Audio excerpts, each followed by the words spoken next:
Once upon a time, in a small town where the sun rose bright and the rivers flowed sweet, there lived a man named Benjamin, but popularly called Mr. Benji by a lot of people. Mr. Benji was poor, so poor that his pockets were as empty as a dried-up well. While other men wore fine clothes and spoke big words, Mr. Benji had no fancy words to share. You see, Mr. Benji couldn't read or write. He was the only man in the village who had never gone to school, and because of this, everyone looked down on him. Mr. Benji had a big family, a family so big it was like a field filled with flowers. He had 4 wives, each one more stubborn than the last, and 12 daughters as beautiful as moonlight. But even with his large family, Mr. Benji was alone. The villagers laughed at him whenever he would walk by. "Look at Mr. Benji," they'd say, shaking their heads. "The man doesn't even know his letters. How foolish he must feel." Mr. Benji never answered back. He just kept his head down, his heart heavy like a stone at the bottom of the river. As he walked, he could feel their laughter chasing him like shadows in the sun. What no one in the village knew was that Mr. Benji was keeping a big secret. He was, in fact, a billionaire, the richest man in the village. But he kept it from everyone because there was more to his wealth that not even his wives nor his daughters knew. You see, Mr. Benji's story was just getting started, and soon everyone would realize why they shouldn't judge a book by its cover, because a poor man today might be your helper tomorrow. When Mr. Benji reached his 60th year, trouble knocked on his door, and he fell really, really ill. One day he woke up, and his hands felt as heavy as stones, his legs as stiff as dry branches. He tried to lift them, but they wouldn't budge.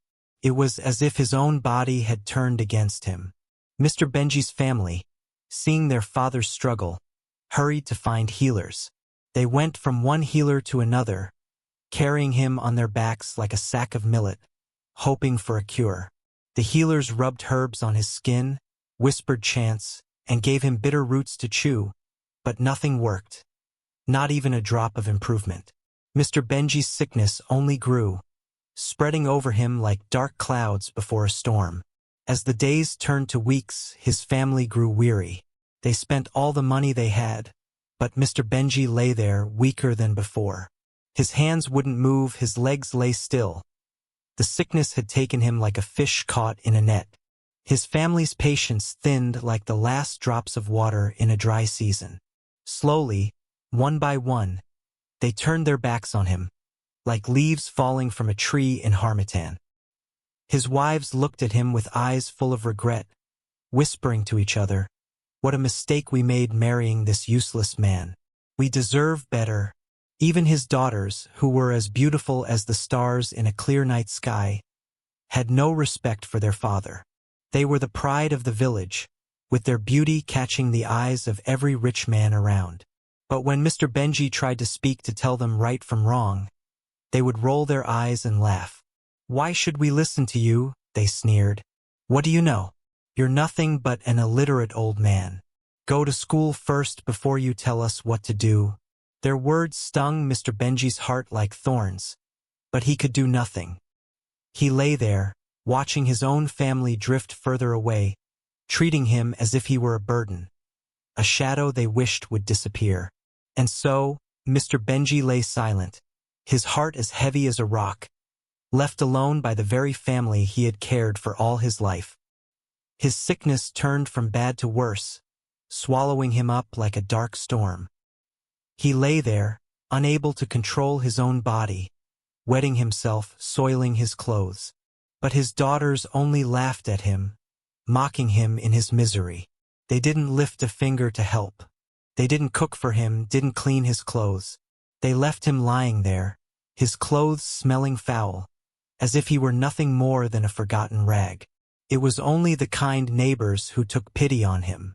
Every day they would bring a small bowl of food just once and set it by his side. They didn't stay long.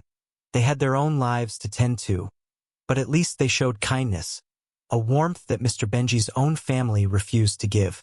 As if that wasn't enough, his daughters brought strange men home, filling the house with noise and laughter, paying no mind to their sick father lying nearby. They did whatever they wanted, dancing and drinking, laughing loudly in front of him as though he were nothing more than a piece of furniture. And all Mr. Benji could do was lie there, trapped, watching his own family shatter his heart into 1,000 pieces. One bright afternoon, Mr. Benji's eldest daughter, proud and beautiful, walked into the house with a tall, rich man by her side. His name was Nicholas. He was handsome, with eyes as sharp as an eagle's, and dressed in clothes finer than any the villagers had ever seen. She held her head high, thinking she had brought home the perfect man. But as soon as Nicholas stepped into the room and saw Mr. Benji lying there, weak and frail, he froze. His eyes widened, and without a second thought, he dropped to his knees and prostrated, bowing so low his forehead touched the ground. "Ah, Baba," he greeted with deep respect. "It is an honor to be in your presence." Mr. Benji's daughters gasped, their mouths open wide with shock. They had never seen anyone show their father such respect, especially not a rich man like Nicholas. In their minds, their father was nothing but a useless, sick old man. Yet here was Nicholas, bowing to him as if he were a king. The daughters stood speechless, their hearts pounding with confusion and wonder. As Nicholas rose from the floor, he noticed the stunned faces of Mr. Benji's daughters. Their eyes were wide, and their mouths hung open like fish out of water, unable to understand why this wealthy, respected man was bowing to their father. Nicholas turned to them and said, "Do you not know your father? Baba Benji is my boss. He owns the largest gold mine in this village." The words fell like thunder in the room. The daughters' eyes grew even wider, and their hearts beat like drums. They looked at each other, trying to grasp what Nicholas was saying. "Our father," one of them stammered, disbelief thick in her voice. "But he's just a poor, sick man. How could he?" Nicholas shook his head, a small smile playing on his lips. "Your father may look simple, but he is wiser than any of us know. Years ago, he took a 5-year leave from the mine, putting me in charge as the manager. He trusted me to handle the business and be the face of the mine while he stayed here, unseen and unheard." Mr. Benji's daughters were left speechless, their minds spinning with the revelation. The man they had mocked, ignored, and laughed at was, in truth, the richest man in the village. Their father was not the fool they had thought him to be. Nicholas sat down, his voice calm and steady as he began to tell the daughters a story they had never heard. "You see," Nicholas began, "the men in this village may be educated, but their wealth comes from something much deeper, something buried beneath the soil." He paused, letting the words settle. "Gold." The daughters listened, their eyes wide with wonder and disbelief. "This village," Nicholas continued, "sits on a treasure trove of gold. Many men became wealthy because of it, but few know that the largest gold mine, the richest land, belongs to none other than your father, Baba Benji." The daughters gasped, looking at each other with disbelief. How could this be? Their father, the man they thought was the poorest, the man they looked down on, was the owner of the biggest treasure in the land. Nicholas nodded, seeing their shock. "Your father kept it a secret," he explained. "He only had daughters, and he knew that wealth can bring danger. People would try to use his riches, try to sway his daughters for their own gain. So he chose to live quietly, hiding his fortune to protect you all." The daughters' faces grew pale. They had treated their father with scorn and disrespect, not knowing the sacrifices he had made, the secrets he had kept to keep them safe. Nicholas looked at the daughters, his eyes filled with quiet sorrow. "Your father," he began, his voice heavy, "had a plan, one he kept to himself. He wanted to know who would stay by his side when he had nothing, who would care for him if times grew hard. So he decided to pretend he was sick." The daughters listened, shame creeping into their hearts like shadows. They looked down, remembering how they had treated their father, the man who had raised them, as if he were nothing. "Your father thought," Nicholas continued, "that perhaps in his weakest moment, his family would gather around him, support him and show him love. But one by one, everyone he cared for turned away. The room was silent, the air thick with regret. Nicholas's voice softened as he spoke. Not even his wife stayed. They left him. And you, his daughters. You laughed at him, mocked him, while he lay there hoping for a single hand to hold him, a single heart to care.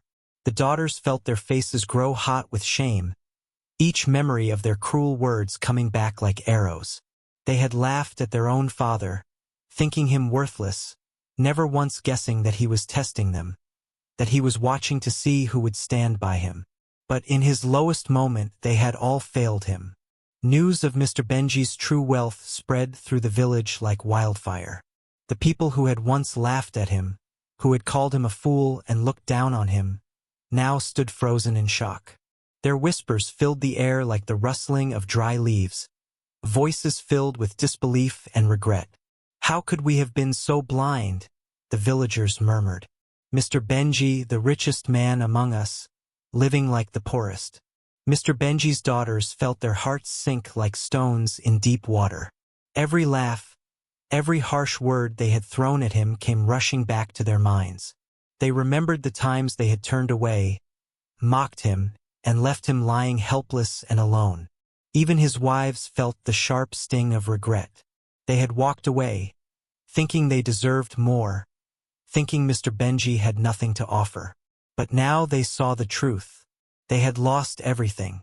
The life they could have lived, the comfort and joy they could have had all slipped away because they had turned their backs on the one who loved them most. The entire village felt the weight of their shame, but none felt it as heavily as Mr. Benji's own family. They had not just lost wealth. They had lost the trust, the warmth, and the love of a father who had been willing to give them everything. Mr. Benji, seeing the sorrow and regret in the faces of his daughters and wives, sat quietly, his heart heavy but clear. He had seen who truly cared for him in his darkest days, and he knew what he wanted to do with his wealth. Instead of giving his riches to the family that had abandoned him, Mr. Benji chose to honor those who had shown him kindness, those who had brought him food when he was sick, those who had offered a hand when he was alone. One by one, Mr. Benji called upon the villagers who had helped him. To the neighbors who brought him food each day, he gave sacks of rice, bags of yams, and coins that sparkled like the morning sun. To the children who would visit and sing for him, he gave clothes and toys and even a little gold. For every act of kindness, he returned it with gifts, blessing those who had blessed him. The village was filled with joy and gratitude, their hearts warmed by the kindness of this man they had once overlooked. And so, Mr. Benji's wealth spread across the village like rain, nourishing a dry land, filling the hearts of those who had cared for him in his hardest times. In his final gathering with the villagers, Mr. Benji stood before them, his voice quiet but full of wisdom. He looked out at the faces around him, the faces of those who had helped him and those who had turned away. With a calm heart, he revealed the truth. "Dear friends," he began, "though I pretended to be sick at first, fate has now made it real. I have only 6 months left." A hush fell over the crowd, and his daughters began to weep, their faces wet with tears of regret. They knelt before him, begging, "Father, please forgive us. We were blind. We didn't see your kindness, your strength. Please forgive us." But Mr. Benji only smiled, a gentle, weary smile. "My daughters," he said softly, "you have shown me your hearts.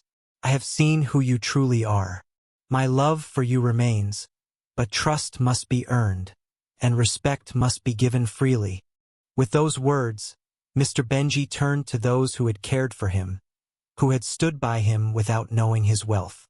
And so, in the company of those who had shown him true kindness, Mr. Benji spent his last days in peace. When he passed, the village remembered him not as a poor, uneducated man, but as a wise, generous soul who taught them that kindness and respect are worth more than gold. His story remained in their hearts like a guiding star, reminding them always to honor those who stand by them in times of need. I hope you enjoyed the tale. If so, please like the video, share it with your family and friends, comment on it, and don't forget to subscribe to the channel and turn on the notification bell for more enchanting tales like this one. Goodbye.